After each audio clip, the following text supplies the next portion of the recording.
There's way too many resources out here for you to be relying on anybody for anything. I don't care if it's finding a job and you waiting on your guy to get you in this little bro, or if it's credit. My homeboy do credit recovery. He finna fix my taxes.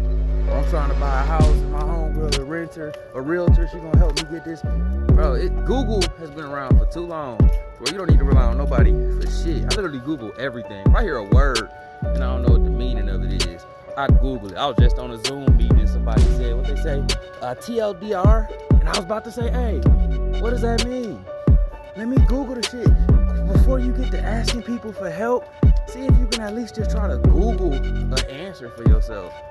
Nobody's gonna be incentivized to help you the way you are to help yourself. You know what I mean? Nobody cares about you the way you gonna care about yourself. So you relying on your homeboy or your homegirl to help you with something. That shit gonna get delayed. Do it now. Whatever you don't know, get that information. Hop on Google. Hop on YouTube. And if you can't figure it out, then pay to get that information. But there's too many resources out here to be relying on anybody for anything. Like, comment, subscribe, share.